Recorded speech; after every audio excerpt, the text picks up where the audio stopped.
halal. Ya, ada lagi. Berikutnya mic nomor 25. Silakan. Assalamualaikum warahmatullahi wabarakatuh. Waalaikumsalam warahmatullahi wabarakatuh. Perkenalkan, saya atas nama Ibu Ida dari Karanganyar. Nggih. Yang mau saya tanyakan, saat sekarang ini kan lagi maraknya bisnis online Mas Logam. Kemudian kalau kita ikut, kemudian Mas itu tidak kita ambil, langsung kita titipkan di bank, dan nanti kita jualnya saat mengikuti perkembangan pasaran dunia. Lah itu hasilnya itu termasuk riba atau enggak? Kemudian yang kedua, bolehkah seorang muslimah yang tidak bisa naik kendaraan, kemudian mereka kemana-mana naik Gojek atau Grab? Kemudian seorang wanita yang sudah menopause, kalau dia jalan kemudian dihampiri sama seorang laki-laki yang digoncengkan karena tetangganya, itu boleh atau enggak? Sekian atas jawabannya, kami ucapkan terima kasih. Wassalamualaikum warahmatullahi wabarakatuh. Waalaikumsalam. Sebentar Ibu, ini terkait bisnis emas online. Ini cara belinya gimana? Dicicil atau bagaimana? Cara belinya cash, kita langsung bayar gitu. Kemudian Mas Logamnya itu langsung kita titipkan di bank. Karena kalau kita simpan di rumah kan berisiko. Ya, cashnya ini ya, langsung gitu, dapat sekian gram, harga sekian gitu. Satu slotnya misalnya 10 juta. Gitu. Terus 10 juta dapat berapa gram itu? satu slot itu ya macam-macam. Artinya tidak nyicil 50.000, Enggak. 75.000 dapat Enggak, 0,0000 sekian langsung gram. kontan. Langsung kontan kita bayar. Ada barangnya tidak? Ada. Tapi secara online terus langsung kita titipkan di bank gitu. Nah, terus kemudian kita jualnya mengikuti harga pasaran dunia. Dan berarti emas yang jenengan titipkan itu betul-betul ada, wujud. Ada. Ya kalau itu boleh, mesti jenengan akan terkena jasa titip. Ya, bank akan mengenai panjenengan jasa titip. Berarti tidak riba ya, Ustaz? Nah makanya saya tanya dulu tadi. Kalau cara kita belinya itu dengan nyicil 50.000, 100.000, ini kira-kira emas 0,0000 ini wujud tenan apa ora kalau kita nyicil 100.000? Benar-benar wujud, Ustaz. Enggak, kalau 100.000 Itu nyicil. slop gitu. Enggak, kan ada. Makanya kan saya tanya, kan ada ini yang tabungan emas. Dengan 100.000 tercatat telah dapat beli emas sekian. Nanti besok lagi 200.000 dapat sekian. Nanti setelah utuh baru dapat emasnya mungkin 1 gram. Kalau tabungannya sudah 500.000, nanti tercatat punya emas 1 gram. Tapi tidak langsung 500.000, bisa dicicil 50.000 nabung, 75.000. Nah, maksud saya kalau seperti itu berarti nyicil. Sedangkan yang namanya jual beli emas ini harus cash. Kita cash, Ustaz. Jadi bayarnya cash. Nggih, makanya saya kan tanya dulu tadi. Kalau jenengan nyicil seperti itu, andai kata nyicil, maka potensi riba. Tapi kalau cash memang yadan biadin. Ya, cash kontan. Kemudian ada serah terima. Namun serah terima ini tidak langsung karena online, sehingga oleh panjenengan disimpankan langsung di bank. Yang saya ingin tahu, emasnya wujud tenan atau hanya tulisan? Wujud benar, Pak. Berarti wujud betul emas itu ya, ada emasnya betul. Ya, Dititipkan di bank. Iya, tapi langsung dititipkan di bank gitu. Gimana cara nitip dikirimkan gitu dari penjual langsung kirimkan ke bank gitu atau penjualnya bank? Kalau penjualnya bank gimana, Ustaz?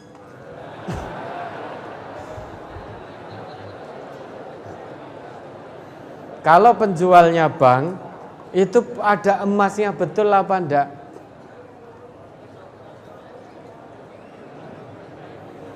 Pertanyaannya kan itu.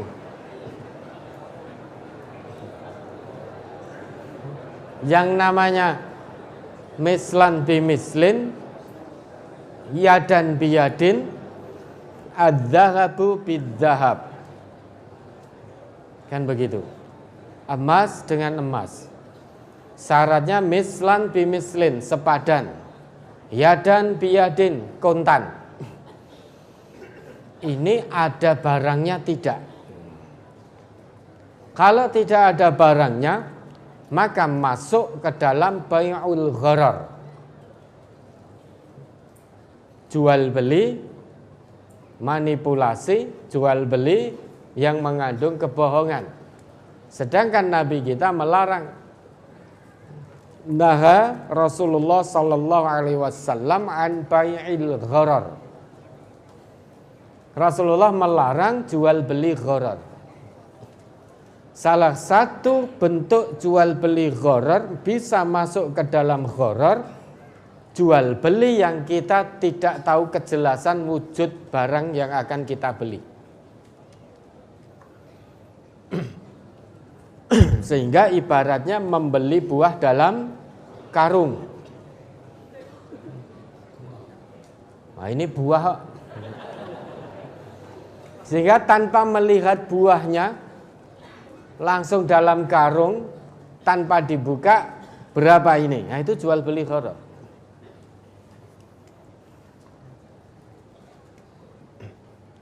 Penjual yang menjual dengan harga kondisi buah baik-baik yang ditawarkan, begitu dibuka ternyata busuk-busuk.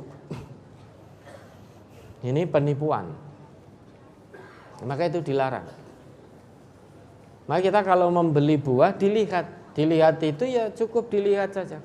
Jangan terus dirasake nganti warak. Kecuali kalau memang disediakan buah untuk diicipi. Nah, ini yang perlu kita tahu, itu ada tenan tidak emasnya. Atau hanya catatan-catatan begitu saja. Kalau jenengan menitipkan ke bank, berarti kan yang dititipkan emasnya, bukan catatannya. Kan emasnya yang jenengan beli emas, beli kalung atau beli gelang atau beli cincin, kemudian dibawa ke bank, titip. Ini saya punya emas, saya titipkan. Sehingga bank menarik jasa titip, jasa keamanan untuk menjaga emas kita. Makanya yang kita pengen tahu itu tercatat atau wujud barangnya ada betul. Yang kita titipkan ke bank itu emas apa mong catatan yang di situ tertulis emas. Nah, itu dulu yang perlu kita tahu. Jangan beli satu slot 10 juta, ada tidak emasnya, wujud betul apa enggak barangnya. Coba kalau ini besok jangan datang ke bank, ditarik, saya ingin ngambil emas saya. Ada enggak? Kalau suruh nggih, besok datang lagi ke sini. Loh, lawang kita sudah titip kok sekarang kok. Berarti kan posisi emas kita ada di situ. Nah, besok kalau panjenengan datang ke bank, kemudian katakan saja saya mau mengambil emas yang saya titipkan di sini. Oh, ini belum ada itu Bu, nanti ya 2 hari lagi. Loh, lah sekarang kalau memang jawabannya begitu, 10 juta ini kita akadnya beli emas, lah kok belum ada, padahal kita titipkan di situ. Terus yang pakai siapa? Kan begitu. Emas itu, jual beli emas itu harus yadan biyadin. Kalau 10 juta ada barangnya betul, titipkan betul, ada barangnya. Perkara nanti pihak bank menitipkan barang itu di tempat lain. Misalkan di tempat penjual emas. Tetapi jenengan tahu bahwa saya beli emas, bukan beli tulisan. Saya beli emas. Sehingga tahu, oh ini, oh ya barang saya ini saya titipkan ke bank. Karena bank itu bukan tempat penitip, maka bank kan mesti bekerja sama dengan orang lain. Penjual emas atau pabrik emas dan lain sebagainya. Emas kita dititipkan di situ. Maka bank mengenai kita jasa emas. Ya, ini pertanyaannya, ada tidak barangnya? Itu dulu yang pertama. Saya berkali-kali ada yang tanya secara empat mata seperti ini.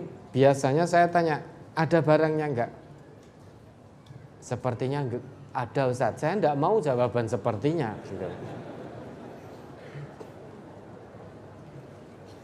Karena ini ketat syaratnya, ya dan biyadin. Oh itu ada. Ada, ini saya dapat tulisan ini. Lah iya itu tulisannya sebagai bukti jenengan titip di situ. Tetapi ada barangnya tidak. Barangnya itu ya emas gitu loh, bukan tulisan yang mengatakan jenengan punya titipan emas di situ. Beli selama ini beli emas, jenengan sudah pernah pirsa belum barang itu? Kok dititipkan? Ini kan berarti ini penjual, saya beli. Gitu. Kemudian milkiyahnya sudah berpindah ke saya. Kepemilikan emas dari bank tadi karena sudah saya beli, milkiyahnya, kepemilikannya pindah ke saya. Kemudian saya titipkan lagi ke bank. Dengan syarat saya terkena biaya penitipan. Berarti milkiyah emas sudah pindah ke saya. Kalau hanya sebatas tulisan, bisa potensi gharar. Loh saya beli emas kok, bukan beli kertas berisi tulisan. Saya beli emas, emas ini ya dan biyadin, ada enggak barangnya? Oh ada, mana ini? Loh itu kan gambar. Kadang didudoke foto. Ya, foto di HP atau di laptop ini loh. Iya kalau emas kita betul, nek emas wong liya. Emas di toko, di foto-foto begitu. Kecuali kalau emas yang digambar itu kerjasama bank dengan pabrik emas atau toko emas tadi. Oh ini loh. Jadi di foto kalau satu slot 10 juta emasnya dapatnya ini loh. Ini kerjasama antara bank dengan perusahaan emas itu. Sehingga tidak mungkin dibawa semua ke bank, maka cukup dengan foto. Lah ini pentingnya kejujuran. Maka kita hati-hati. Pentingnya kejujuran. Tidak main-main, syaratnya ketat jual beli emas itu. Menurut agama kita. Jangan kepingin punya emasnya dulu, tetapi tempuh dengan cara yang benar. Kalau pengen punya emas, untuk memiliki emas itu, belilah dengan cara yang dituntunkan oleh Nabi. Salah satunya ya, kita bayar, ya ada barangnya. Kita beli buah, ya lihat. Itu ya. Kemudian yang kedua, lah sekarang jenengan titipkan di bank itu, kemudian nanti dijual sesuai dengan harga pasaran. Apakah riba? Apa yang dijual? Kalau tidak ada barangnya, yang dijual apa? Hanya kertas itu. Wong tidak ada barangnya, wong itu hanya tulisan. Berarti kita menjual tulisan yang mengatakan bahwa itu emas sekian gram. Maka kalau sekarang mau dijual mengikuti harga pasaran, pertanyaannya apa yang akan dijual? Nah, ini dulu ya. Dan yang kedua, muslimah tidak bisa naik motor, sehingga pergi kemana-mana naik ojek atau diboncengkan laki-laki lain, apakah diperbolehkan? Cari ojek yang muslimah, yang perempuan juga. Jangan cari ojek yang laki-laki, usaha dulu toh secara maksimal. Apalagi sekarang semua itu menyediakan kok. Menyediakan, baik yang bergerak di bidang pergojekan. Pergojekan ini bukan Gojek itu bukan ya. Peronlinean ini, jasa kendaraan online, itu semua perusahaan menyediakan di situ. Pengemudi perempuan atau laki-laki itu menyediakan. Maka kalau pesan kan tinggal di situ, nanti minta mengajukan permohonan, drivernya perempuan. Itu bisa. Allah itu sudah berikan kita kemudahan.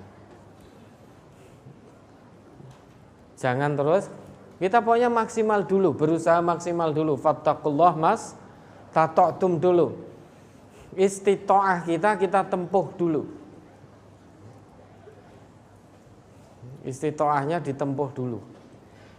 Apalagi sekarang perusahaan-perusahaan itu banyak yang menyediakan driver-driver juga perempuan, sehingga bisa kita mengajukan permintaan itu di aplikasinya. Nah kemudian kalau dihampiri tetangga, kemudian diboncengkan, apakah boleh bonceng laki wanita yang sudah menopause? Sekarang itu menopause tidak identik sudah sepuh loh.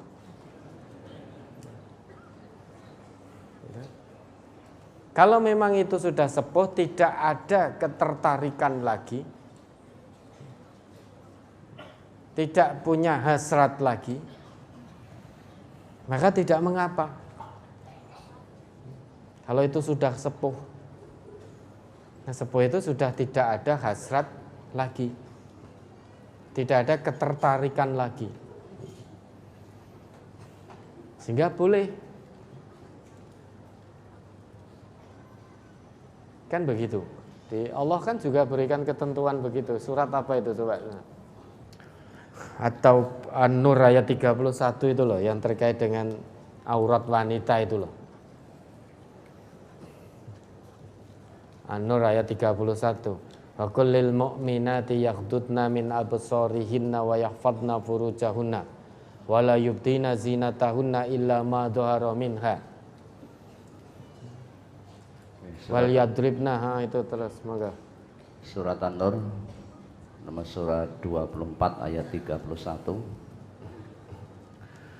Wa kullil mu'minati yaghdudna min absarihinna wa yahfadna furujahunna wa la yubdina zinatahunna illa ma dhahara minha wal yadribna bi khumurihinna ala juyubihin wa la yubdina zinatahunna illa li bu'ulatihinna aw abaihinna aw abai bu'ulatihin aw abnaihinna aw abnai bu'ulatihinna aw ikhwanihinna aw bani ikhwanihinna aw bani akhawatihin aw nisaihinna aw ma malakat aymanuhunna awit tabi'ina ghairi ulil irbah awit tabi'ina ghairi ulil irbati minar rijali awit tiflil ladina lam yadhharu ala auratin nisa' wala yadribna bi arjulihinna liyu'lama ma yukhfina min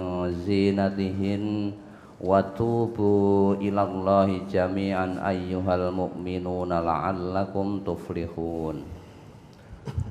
Katakanlah kepada wanita yang beriman, hendaklah mereka menahan pandangannya dan memelihara kemaluannya, dan janganlah mereka menampakkan perhiasannya kecuali yang biasa nampak daripadanya, dan hendaklah mereka menutupkan kain kudung ke dadanya, dan janganlah menampakkan perhiasannya kecuali kepada suami mereka atau ayah mereka atau ayah suami mereka atau putra-putra mereka atau putra-putra suami mereka atau saudara-saudara laki-laki mereka atau putra-putra saudara laki-laki mereka atau putra-putra saudara perempuan mereka atau wanita-wanita Islam atau budak-budak yang mereka miliki atau pelayan-pelayan laki-laki yang tidak mempunyai keinginan terhadap wanita. Nah ini,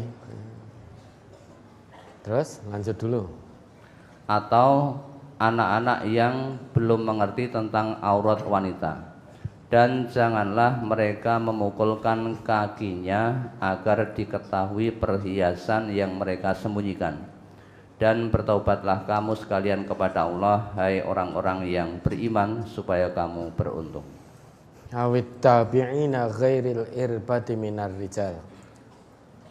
Jadi tidak mengapa kalau memang laki-laki tadi sudah sepuh dan tidak punya ketertarikan, tidak ada hasrat lagi kepada wanita, maka tidak mengapa.